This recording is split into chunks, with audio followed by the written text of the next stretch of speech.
భారత రాజ్యాంగ నిర్మాత భారతరత్న డాక్టర్ బిఆర్ అంబేద్కర్ ఆశయాలను నేటి యువత అంతా అలవర్చుకోవాలని డాక్టర్ భానుమతి పేర్కొన్నారు. డాక్టర్ బిఆర్ అంబేద్కర్ 135వ జయంతి వేడుకలను పురస్కరించుకుని కాకినాడ జిల్లా కాకినాడ రూరల్ నియోజకవర్గం కరప మండలం వాకాడ గ్రామంలో డాక్టర్ బిఆర్ అంబేద్కర్ విగ్రహం వద్ద జయంతి వేడుకలను ఘనంగా నిర్వహించారు. అంబేద్కర్ యువత ఆధ్వర్యంలో జరిగిన ఈ కార్యక్రమానికి ప్రముఖ వైద్యురాలు డాక్టర్ భానుమతి, సంఘ సేవకులు గుబ్బల రాంబాబు ముఖ్య అతిథులుగా పాల్గొని డాక్టర్ బిఆర్ అంబేద్కర్ విగ్రహానికి పూలమాల వేసి ఘనంగా నివాళులర్పించారు. అనంతరం ఏర్పాటు చేసిన సమావేశంలో పాల్గొన్నారు. సవిల రాజేష్ అధ్యక్షతన జరిగిన ఈ కార్యక్రమానికి డాక్టర్ భానుమతి, గుబ్బల రాంబాబు, సాంబతుల వెంకట్రావు, పెద్దిరాజు ముఖ్య అతిథులుగా పాల్గొన్నారు. ముందుగా డాక్టర్ బిఆర్ అంబేద్కర్ చిత్రపటానికి పూలమాలలు వేసి జ్యోతి ప్రజ్వలన చేశారు. ఈ సందర్భంగా వచ్చిన అతిథులు మాట్లాడుతూ డాక్టర్ బిఆర్ అంబేద్కర్ ఆశయాలను కొనియాడారు. ఈ కార్యక్రమంలో సొసైటీ అధ్యక్షులు దూడల నారాయుడు, రొక్కల సూర్యచక్రం, రొక్కల శ్రీను, సింహాచలం, మాత సత్యనారాయణ, సత్యబాబు, మొక్కన రాము, ధనరాజ్, బొండడ సుబ్బారావు, మారెళ్ల సత్యనారాయణ, మేడిశెట్టి రాంబాబు, అడబాల సూరిబాబు, గోవిందు అంబేద్కర్ యువజన సంఘ నాయకులు పాల్గొన్నారు. ప్రపంచంలో అతిపెద్ద పండుగ ఏది? జై భీమ్ చెప్పండి అందరూ ఒకసారి. జై భీమ్. నిన్నటి వరకు మనం ఏమనుకునే వాళ్ళం అంటే క్రిస్మస్ అతిపెద్ద పండుగని, రంజాన్ అతిపెద్ద పండుగని అనుకునేవాళ్ళు. అంబేద్కర్ గారు పుట్టిన 135 సంవత్సరాల తర్వాత కూడా ఈ ప్రపంచం అంబేద్కర్ని అనుసరిస్తుంది, అంబేద్కర్ని ప్రేజ్ చేస్తుంది, ఆయన పొగుడుతున్నారు లేదా ఆయన గురించి మాట్లాడుతున్నారంటే ఆయన చూపించినటువంటి ప్రభావశీలత, ఆయన ఎంత గొప్ప మేధావో. అందుకే ఏమంటాం మనం? విశ్వ మేధావి. అంబేద్కర్ గారిని ఏమనిపించుకుంటుంది ఇవాళ సమాజం? ప్రపంచం చెప్తుంది విశ్వ మేధావి. ఈరోజు ప్రపంచంలో అనేక యూనివర్సిటీల్లో ఆయన జీవిత చరిత్రని పాఠంగా పెట్టుకోవడం జరుగుతుంది. అంబేద్కర్ గారి జీవిత చరిత్రని పాఠంగా పెట్టడం, పిహెచ్డిలో థీసిస్గా పెట్టడం కూడా జరుగుతుంది. మనందరం కూడా అంబేద్కర్ వారసులైనందుకు మనందరం గర్వపడాల్సిందే. ఎప్పటికీ కూడా అంబేద్కర్ ఈ దేశానికి, ప్రపంచానికి చాలా విలువైనటువంటి విజ్ఞాన గని. తమ పిల్లలకై తీరుబడి ఉందమ్మా. మీ పిల్లలకై తీరుబడి ఎవరికైనా ఉంది. ఇక్కడ తల్లిదండ్రులకి వాళ్ళ పిల్లల కోసం పట్టించుకునే తీరుబడి ఉందా? మరి ఏం చేస్తున్నారు? పట్టించుకోకుండా నాన్నేమో ఫోన్లు చూస్తూ ఉంటాడు, అమ్మ సీరియల్ చూస్తూ ఉంటారు, మరి పిల్లలు ఫోన్ చాటింగ్లు చేస్తూ ఉంటారు. అంతే కదా? మరి తల్లిదండ్రులు పట్టించుకోకపోతే పిల్లలు ఏం చేస్తారు?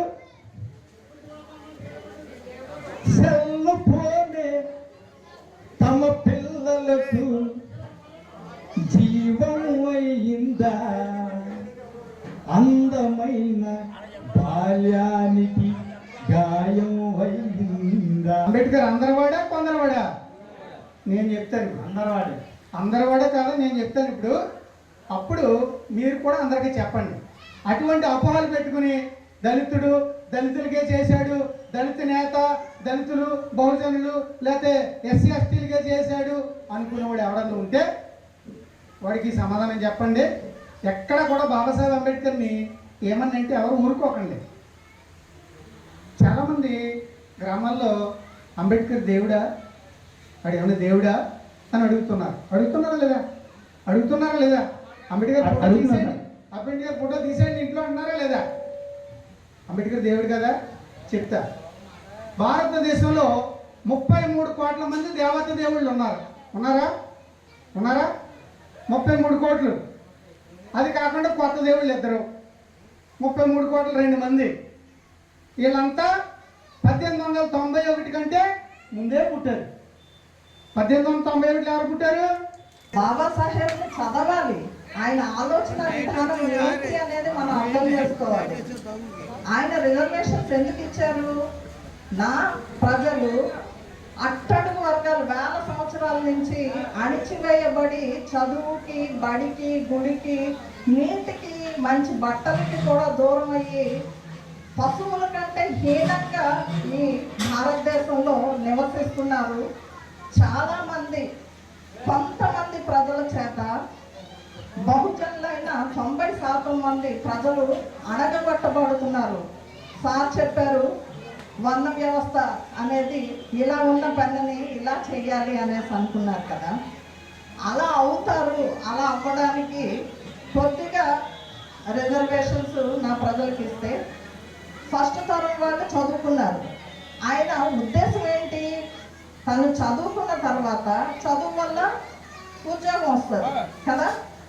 చదివితే మా ఫాదరు ఇంజనీర్, మా ఫాదర్ చదువుకోవడం వల్ల మేము 7 పిల్లలం, ఆయనకి 7 కూడా కేవలం పెట్టేసి తన వాదన కంటిన్యూ చేస్తున్నాడు, కోర్టులో వాదన కంటిన్యూ చేస్తున్నాడు. చేసేటప్పుడు బహుశా మీకు అంతా తెలిసే ఉంటుంది, లేకపోతే తెలియడం కొత్తగా ఉంటుంది. అంచేత వాదన కంటిన్యూ చేస్తున్నప్పుడు టైం అయింది, 1 గంట అయిపోయింది, కోర్టు అడ్జెంట్. మళ్ళీ మధ్యాహ్నం కోర్టు స్టార్ట్ అయింది. స్టార్ట్ అయినప్పుడు జడ్జి గారు అడిగారు. జడ్జి గారికి అంబేద్కర్ అంటే అంత గౌరవం ఉండేదన్నమాట. చాలామంది జడ్జిలే ఈ ప్లేట్లని పేరెట్టి పిలుస్తారు చక్కగానే. అలాగే బొత్స తారకం గారు, ఏడు తారకం గారు చాలా లైన్ వచ్చి ఇవాళ వచ్చారని కదా. అలాగే బాబాసాహెబ్ ఆ రోజుల్లో చాలా గౌరవంగా చూశారు జడ్జీలు. ఏంటి అంబేద్కర్, మీరు పొద్దుట ఓ చీటీ జేబులో పెట్టుకున్నారు, ఓ కుర్రోడు తీసుకొచ్చాడు కదా, ఏంటది అన్నారు. మా అబ్బాయి చనిపోయిందండి, మా అబ్బాయి చనిపోయి కూడా రమ్మని నా భార్య ఉత్తరం రాసింది అని. అయితే అబ్బాయి చచ్చిపోతే ఏమిటయ్యా నువ్వు, ఏం మనిషి నువ్వు, వెళ్ళవా అన్నాడు బాబాసాహెబ్. అప్పుడు బాబాసాహెబ్ అంటాడు, అయ్యా నేను వెళ్ళిపోతే ఈ 49 మందికి కూడా శిక్ష పడిపోతాను.